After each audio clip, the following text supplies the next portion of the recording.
I'm Hailee Steinfeld, and today I will be breaking down some of my iconic looks from film and television.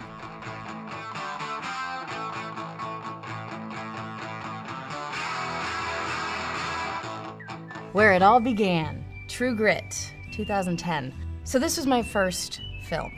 We meet Maddie as she's in this, beautiful silhouette of this dress that Mary created, and when she realizes her mission, she takes on a whole new wardrobe, something that she feels she can function in, be quick on her feet, and do whatever she needed to do to avenge her father's death.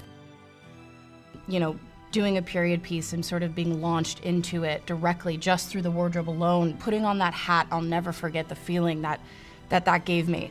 The coat, feeling the weight of that coat and strapping it up with that belt and putting those boots on and going to work every day was such an incredible and empowering feeling, and Mary is unbelievable, and to watch her work was amazing.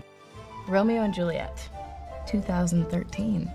We know Juliet to be this young, innocent, sort of fearless and carefree young woman who is rebellious and excited about everything that's going on in her life with this Romeo of hers. And I think the wardrobe perfectly complements all of those things because it has that sort of effortless feel. It's so effortlessly stunning and beautiful, and it represents who she is and where she comes from. It doesn't feel so contrived. It feels youthful in the best way and tasteful, which I think really also represent the character very well. Even the hair pieces that they incorporated, you would see a detail on a dress, and then you would see something similar tied into a hair accessory, and just done so delicately and tastefully.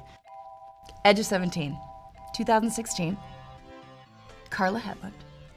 This was very fun. So Carla pulled a lot of vintage for this, which I always love. But I knew that this jacket was this vintage men's jacket, and I loved it. I loved this sort of tomboy-ishness that Nadine has, and that jacket actually ended up being a lot more of a sort of staple than I think I thought it was.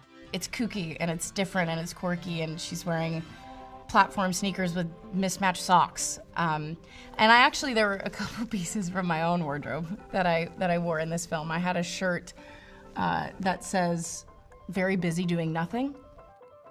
And I felt like that was Nadine. And I remember bringing in some of my own pieces into one of my fittings. Not, necessarily with the hopes of them being in the film, but just to sort of lend themselves to some kind of like direction.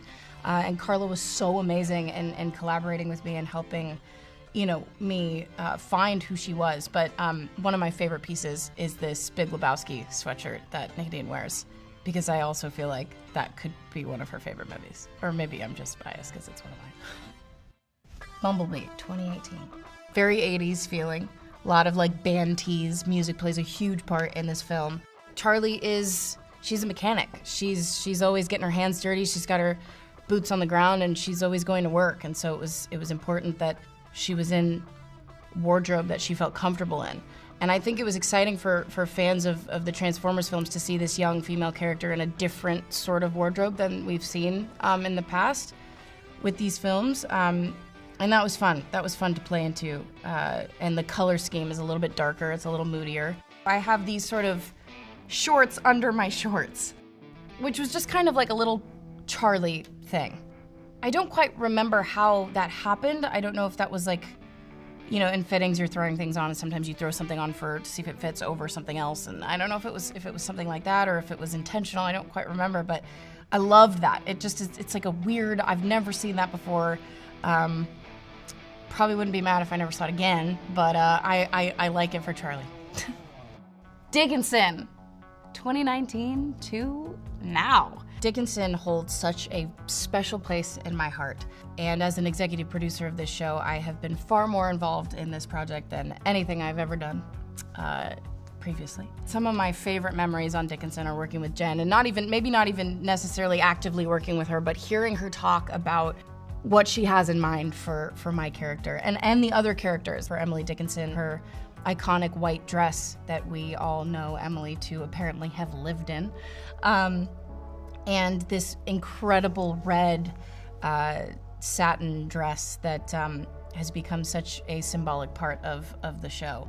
And the corsets and the layers and the petticoats. And the most exciting thing, I think, and this was great because I got to see Jen totally geek out over the fact that our third and final season, we start to see a bit of change in the wardrobe, in the silhouette, because we are further along in time. It's the 60s, baby, if you will. And we got to sort of toy with a different silhouette, which was exciting for all of us girls too, because we got to switch it up a little bit. I did this one scene with Jane Krakowski, who plays Mrs. Dickinson, and I was wearing this stunning, authentic, from the 1800s nightgown. It was as fragile as could be, and the scene was Emily is in bed under the covers, and Mrs. Dickinson comes in and rips the covers off and says, "Let's go, get out of bed. We're going to," I think they were going to the spa. They were having a spa day. Of course, we do the scene quite a few times, and there was one take that Jane came and ripped the covers off, and I just heard a rip, and I'm like, oh my God, what was that? And it was the sleeve of my beautiful, delicate nightgown. And of course they were like, the team was there and ready to sew it right back together. You would have never known, but it was just like, oh my God, not the thing from the 1800s. We've done so well. Leave it to Jane. I'm just kidding. It was probably my fault. Hawkeye 2021. It's a good thing I like the color purple. I hope you do too, because you're gonna be seeing a lot of purple in this show. Kate is born and raised in New York City, and I forever, since the very first time I came to New York, I think the first thing that caught my eye was the street style. I wanted Kate to have that sort of, that independence, that sort of strut that you see when you look out, you know, on the streets of New York City, and she has this coat, there's another coat, and these ripped jeans that were Balenciaga, just saying. And Doc Martens and these, you know, thick socks and the perfect white tee. There's also a purple sweatsuit that I wear in this show, and I actually have to say, this is probably the most comfortable I've ever been in anything I've acted in. I geeked out so hard in my fitting for that suit. I mean, it was as if the suit was like broken down into 100 different pieces that they all just sort of put together as it was on me, and I got to stand in the mirror and watch it come together. And I mean, you know, this is something that I've seen in the comics, that we've all seen in the comics, and there are different versions of this suit, and I was so eager to find out which one they were gonna land on for me, for this. And I couldn't be more excited about it, and yeah, it's pretty cool. It has been so much fun taking a little trip down memory lane, looking at some of these crazy, fun, iconic, and exciting outfits. I hope you enjoy.